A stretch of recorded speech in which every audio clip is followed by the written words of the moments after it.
नमस्कार जैन साथियों, मैं प्रशांत दुबे आप सभी का हार्दिक स्वागत करता हूं आपका अपने ऑनलाइन प्लेटफॉर्म टीचर्स अड्डा 24/7 में। मैं आशा करता हूं आप सभी लोग स्वस्थ होंगे, मस्त होंगे, अपनी तैयारी बहुत अच्छे से कर रहे होंगे। तो साथियों, जब से आपका यूपीएलटी ग्रेड 2025 का वैकेंसीज नोटिफिकेशन आउट हुआ है, जो लगभग 7,400 लगभग 66 पद हैं, जिसमें मेल और फीमेल दोनों और हैंडीकैप तीनों आपके वैकेंसी देखने को मिल रही हैं। लेकिन इस फॉर्म को भरने से पहले बहुत सारे बच्चे परेशान हैं कि सर, हम ओबीसी सर्टिफिकेट मेरा कब से कब तक मान रहेगा। सर, हम ईडब्ल्यूएस है, ईडब्ल्यूएस जो है सर्टिफिकेट कब तक मान रहेगा। हम सर एससी एसटी से आते हैं, सर हमें किन किन बातों को ध्यान रखना है, और जो हमारा सर्टिफिकेट है यह वैलिड है कि नहीं। बहुत सारे बच्चे अलग अलग प्रकार से समस्या में हैं। मूल निवास को लेकर है, कुछ बच्चे कह रहे सर जी हम जो है यानी मूल निवास जो है यहाँ का बना है, वर्तमान समय कहीं और रह रहे हैं, तो कौन सा सर वैलिड रहेगा। तो इन सारी चीज़ों को, छोटी छोटी बातों को ध्यान में रखते हुए सारी समस्याओं का समाधान करने के लिए मैं आया हूँ। और आप परेशान ना होइएगा, अगर आप पूरी कह सकते हैं इस सेशन को देखोगे तो आपकी जो भी समस्या होंगी, जो भी डाउट्स होंगे, वो सारी चीज़ें क्लियर हो जाएंगी। सबसे पहले किसी भी वैकेंसी नोटिफिकेशन आउट हो तो आपको एक डिटेल नोटिफिकेशन दिया जाता है कि कहाँ से क्या क्या वही मांग रहे हैं, किन किन बातों ध्यान रखना है। तो आपने डिटेल नोटिफिकेशन पढ़ लिया होगा। मुझे उम्मीद है जिन बच्चों ने नहीं पढ़ा होगा तो मैं उसको कवर कर दे रहा हूँ। आप देख रहे हो साथियों, इसमें बात की गई है कि आपका चाहे एससी हो, चाहे एसटी हो, चाहे आपको ओबीसी हो, चाहे आपकी ईडब्ल्यूएस हो, जो सर्टिफिकेट जो है कौन सा कब तक वैलिड रहेगा, किसका मान्य है, किन किन बातों को ध्यान रखना, सारी मैं चर्चा करने वाला हूं। सबसे पहले हम बात करने वाले हैं, आपको तीन बातों में हम बात करने वाले हैं। पहली बात आपका मूल निवास को लेकर, दूसरी बात आपको एससी एसटी सर्टिफिकेट को लेकर, तीसरा आपको ओबीसी सर्टिफिकेट को लेकर, और चौथा आपका ईडब्ल्यूएस को लेकर। सबसे पहले हम बात करते हैं साथियों, आपको पता है कि आपका ओबीसी से लेकर बात करिए या एससी एसटी की बात करते हैं तो कब किसका वैल्यू है, कब तक मान है, तो सारी चर्चा कर ले रहा हूं। सबसे पहले अगर आप देखोगे साथियों, यहां पर हम पहले बात करते हैं जाति को लेकर। ठीक है, जाति को लेकर बात करते हैं तो जाति जो कास्ट की अगर बात करते हैं तो यहां पर आपने देखा भी होगा, नहीं पता है तो मैं बता दे रहा हूं। जैसे ओबीसी की अगर बात की जाएगी या एससी एसटी की बात करते हैं, पहले एससी एसटी से जो व्यक्ति बच्चा आते हैं उनका साथियों एक बार सर्टिफिकेट बन जाता है तो वो जीवन पर्यंत आपका वैलिड रहता है। कैसा रहता है मेरे से, जीवन पर्यंत वैलिड रहता है। आपको पता होना चाहिए, अब नहीं पता तो मैं बता दे रहा हूं। कारण क्या होता है साथियों, ये एक बात ध्यान रख लेना, जब भी आपको एससी एसटी सर्टिफिकेट बनता है तो आप जो है ये ऑफिशियल यानी सत्यापित या कह सकते हैं ये पंजीकृत होना चाहिए जो ऑफिशियल वेबसाइट पर। ठीक है, तो ये यानी कह सकते हैं आपको बिल्कुल मान्य है। एक बार अगर आपका बन गया है तो आपकी वैलिड रहेगा, किसी प्रकार कोई समस्या इसमें नहीं है। जो भी बच्चे यानी 40 वर्ष से ऊपर हो चुके हैं, एससी एसटी से आ रहे हैं, तुम्हें पता है इसमें आपको 5 वर्ष की आपको एक्स्ट्रा में एज छूट दी गई है, तो उसका आप लाभ ले सकते हो, यह भी आपको पता हो गया होगा। तीसरी बात आपके दिमाग बनना हो, सर जी जाति जो है एससी एसटी से किससे बनती है। जैसे कोई महिला है, महिला की शादी हो गई, कहीं और हुई है, तो उसके नाम से सर्टिफिकेट बनेगा कि सर जी पिता के नाम से बनेगा। तो मेरे भाई एक बात ध्यान रख लीजिएगा, जैसे कोई बच्ची है, कोई लड़की है, कोई बहन है, वो है जो यानी उसकी शादी किसी जर्नल परिवार में हो जाती है, वो एससी एसटी से आती है, तो जो उसकी यानी कह सकते हैं उसकी कास्ट जो है यानी जो जाति है वो यानी कह सकते हैं उसके परिवार के जो पिताजी है उससे ही नापी जाएगी, उसी से रिलेट रहेगी, ना कि पति से। तो यहां पर लिख भी दिया है कि जाति को अगर एससी एसटी से लेकर है, ये जो है यानी पिता पक्ष से होगा, ना कि पति से। यह विशेष आपको ध्यान रख लेना है। ऐसा तो बहुत सारे लोग कर सकते हैं, यानी कि हम एससी एसटी से नहीं है, हम जर्नल से हैं, हमारी शादी किसी और से हो गई है, तो हम कह सकते हैं उसके यानी कह सकते लाभ ले सकते। ऐसा नहीं है, पिता के कह सकते पक्ष से ही आपकी यानी कास्ट जो आपका सर्टिफिकेट एससी एसटी का निर्धारित होगा। ये बात आपके दिमाग में बैठा लो। आगे बात करते, ये तो बात आपकी क्लियर हो गई। अब हम बात करते साथियों ओबीसी को लेकर। जो ओबीसी से है साथी सर, अभी हम ऑफिशियल भी आपको दिखा देंगे, परेशान ना होना। ओबीसी का अगर बात करते हैं तो इनकी मैक्सिमम अगर देखा जाए आपका 3 इयर्स के लिए वैलिड रहता है, आपको पता भी होना चाहिए। लेकिन इसमें तो यानी कह सकते चीजों को, जो ओबीसी को 2 तरीके से वर्गीकृत किया गया है कास्ट। पूछो क्या, आपको यानी कह सकते हैं क्रीमी लेयर और दूसरा है नॉन क्रीमी लेयर। जिसमें अगर बात करते हैं, अगर पिता या परिवार की वार्षिक आय जो है आपकी 8 लाख से अधिक हो रही है, या आपके घर में आपके पिताश्री की आपके ग्रेड ए पर आकर जॉब है, तो आप जो है यानी कह सकते ओबी सर्टिफिकेट के आपको प्राप्त नहीं होगा। ये विशेष आपको ध्यान रख लीजिएगा। अगर आपका यानी कह सकते 8 लाख से आपकी इनकम कम है पूरे साल की, और साथ साथ यह है ओबीसी प्रमाण पत्र आपके लिए योग्य है, एलिजिबल है, ये भी आपके दिमाग में बैठा लीजिएगा। पहली बात, कुछ बच्चे कह रहे हो सर जी यानी कि ऐसा भी नहीं देखा जाए, जैसे कोई फार्मर है या कोई किसान है, साथ साथ कोई यानी कि कह सकते हैं ढाबा है, होटल है, किसी का यानी कोई बिजनेस है छोटा मोटा, तो उसमें इतनी और एकदम नहीं इंक्रीज देख ली जाती है कि एक डबल हो जाए सीधा। अगर मेरी आय जो है पूरी साल की 3 लाख है, हम अगले साल थोड़े प्रॉफिट कर लेते 4 लाख कर लेंगे, हम 5 लाख कर लेंगे, ऐसा थोड़ी ना 9 लाख 10 लाख कर लेंगे, है ना। तो उसके आधार पर देखा जाए ये 3 वर्ष के लिए वैलिड रहती है, लेकिन ये ऑफिशियल अगर देखा जाएगा कैसा ई डिस्ट्रिक्ट जो आपका ऑफिशियल वेबसाइट है उस पर पंजीकृत होनी चाहिए, ये विशेष आपको ध्यान रख लेना है।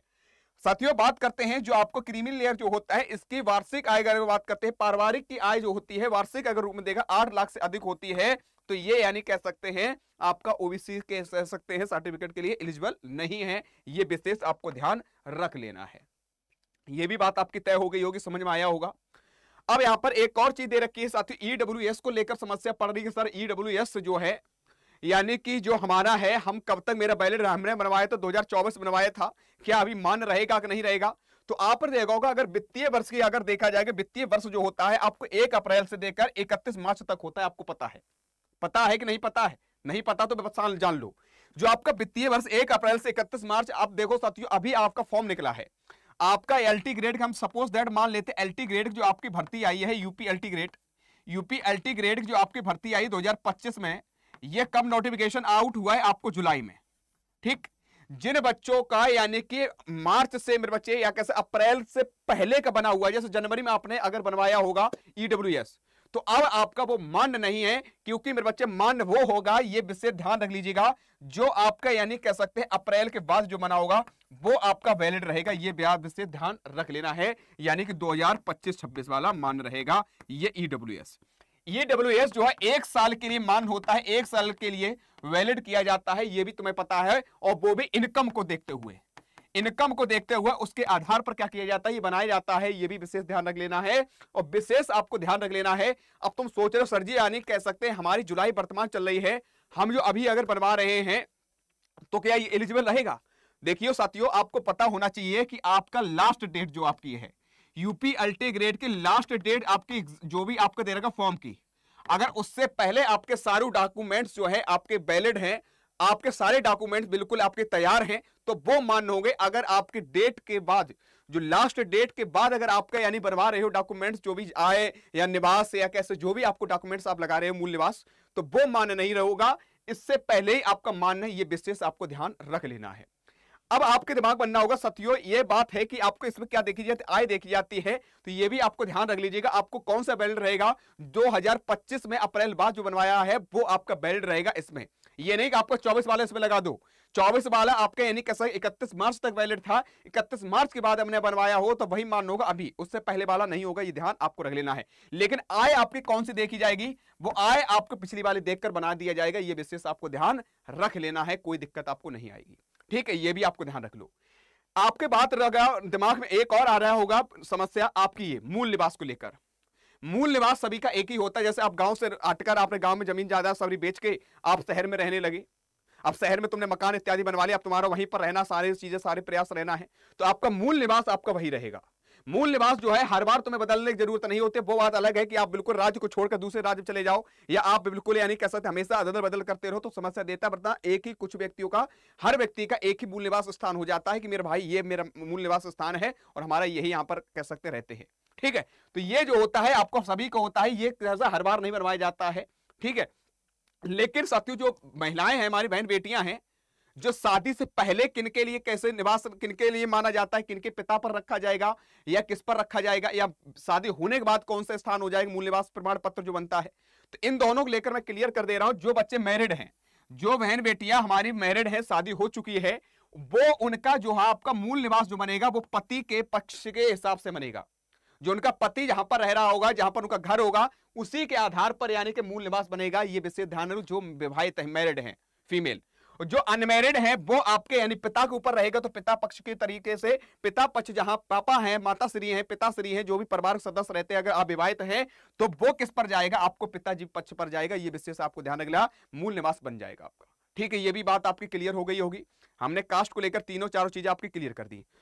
अब सोच रहे सजी ये ऑफिशियल कहां दे रखा है, तो मैं आपको दिखा भी देता हूं, आपने पढ़ा हो ना पढ़ा हो, यहां पर देखोगे आप लोग पेज नंबर आप जाओगे कितने पर साथियों, यहां पर मैं बता दे रहा हूं 3rd पर, तो यहां पर दे भी रखा है साथियों। यहां पर देखा है कि आपको उत्तर प्रदेश अनुसूचित जाति और अनुसूचित जनजाति के लिए जाति प्रमाण पत्र को लेकर दिया गया है, पूरी प्रक्रिया दे रखी है कि जैसे संविधान यानी प्रमाणित किया जाता है, श्रीमती या जो भी आप हैं, ठीक है। और इसके आधार पर देखा जाएगा पूरा 1967 के अनुसार अनुसूचित जनजाति अनुसूचित जाति अनुसूचित जनजाति के रूप में मान्यता दी गई है। ये पूरे आपके बन जाती है, ये आपके वैलिड रहता है, जीवन पर्यंत लाइफ टाइम तक वैलिड रहता है। लेकिन जो ओबीसी से आते हैं उनका यहाँ पर साफ शब्दों उन्होंने कैटेगरी के वाइज देखा रखा है और आपकी आय के हिसाब से इन्होंने दे रखा है। यहाँ पर लिखा भी साथी, अनुसूचित जनजाति और पिछड़े वर्गों के लिए आरक्षण संशोधन अधिनियम 2001 द्वारा प्रतिस्थापित किया गया है कि उत्तर प्रदेश लोक सेवा अनुसूचित जातियों, अनुसूचित जनजातियों, अन्य पिछड़े वर्गों के लिए आरक्षण संशोधन अधिनियम 2000 द्वारा संशोधित किया गया। क्या किया गया? संशोधन किया गया। और ये आच्छादित नहीं है कि इनके माता पिता की निरंतर 3 वर्ष के लिए, कितने वर्ष के लिए प्यारे साथियों? आपको 3 वर्ष के लिए सकल वार्षिक आय 8 लाख रुपए या इससे अधिक नहीं है तो इनके पास धनकर अधिनियम 1957 में यथा विहित छूट सीमा से अधिक संपत्ति भी नहीं होगी। तो यानी कह सकते हैं आपके 8 लाख से, जो ओबीसी इत्यादि से आते हैं, 8 लाख से आपकी आय जो है अधिक नहीं होनी चाहिए। ये विशेष आपको ध्यान रख लेना है, ये दिमाग पे बैठा लेना है। तो इसलिए ये भी आपको दे रखा है। जो भी बच्चे कह रहे तो आपको ये भी मैंने क्लियर कर दिया है। बाद बाकी आर्थिक रूप से जो भी यानी कह सकते ईडब्ल्यूएस के लेकर है वो भी हमने आपको बता दिया। इसकी भी एक 8 लाख से रुपए होता है, 1 साल के लिए वैलिड रहता है ईडब्ल्यूएस, और वित्तीय वर्ष को देखा जाता है। ये भी मैंने सारी चीजें आपके क्लियर कर दी हैं।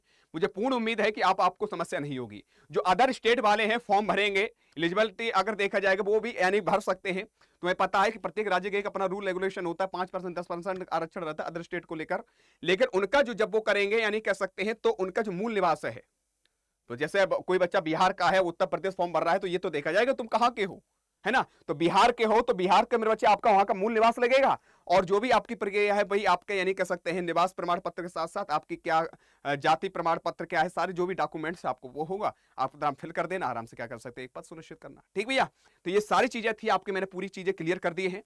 अब आपको परेशान होने की जरूरत नहीं। अगर आपको सारी जानकारी सही लगी हो तो लाइक कर दीजिएगा, और अगर किसी प्रकार कोई डाउट हो रहा है, फिर भी कोई समस्या आ रही है, तो नीचे मेरे बच्चे आप कमेंट बॉक्स में कमेंट कर देना है, तो आपकी समस्या समाधान मैं कर दूंगा। ठीक भैया, तो किसी बच्चों को किसी प्रकार से कोई दिक्कत आ रही है तो नीचे आप कमेंट बॉक्स में कमेंट कर देना है, उस समस्या का समाधान प्रशांत सर कर देंगे। बाद बाकी अपनी तैयारी करना प्रारंभ कर दो, और जिन साथियों ने अभी तक फॉर्म नहीं भरा है फॉर्म जरूर भर दो। ओटीआर को जरूर फिल करो। ओटीआर के बाद 72 घंटे बाद यानी 72 घंटे के बाद आप क्या कर सकते हैं, फॉर्म फिल कर सकते हैं, क्योंकि एक नंबर ओटीआर मिल जाएगा, उसके बाद ही आप फॉर्म एलटी ग्रेड का भर सकते हो। तो देरी मत करो, आराम से फॉर्म भर दो, बढ़िया से आगे बढ़ो। और जो आपकी लास्ट डेट है यहाँ की दे रखी है, मैं आपको बता भी ना चाहता हूं सभी बच्चों को जो एलटी ग्रेड को लेकर है, तो आपके यानी कि कह सकते हैं अंतिम 4 तिथि दे रखा है अगर संशोधन वगैरह सारी चीजें देखते हुए, तो 4 आपका सितंबर तक, उससे पहले आपके जितने भी डॉक्यूमेंट्स हैं वो पूरे होने चाहिए। 4 सितंबर के बाद अगर तुम डॉक्यूमेंट्स बनवा रहे हो तो वो आपके मान्य नहीं होंगे। ये विशेष आपको ध्यान रख लेना है। ठीक भैया, तो इसलिए आपके जाति निवास जो भी आपके प्रमाण पत्र हैं आराम से बनवा लो, अगर समय है तो आराम से, अगर नहीं बनवाया है तो बनवा लो, अगर बनवा चुके हैं तो कोई बात नहीं, सारी चीजें चेक कर लेना है। ठीक है, तो आज कितना ही, मिलता हूं नेक्स्ट इवेंट में, तब तक के लिए अपने परिवार ध्यान जरूर रखिएगा। खुश रहो, प्रसन्न रहो, मेहनत करते रहो। आज कितना ही, जय हिंद, जय भारत।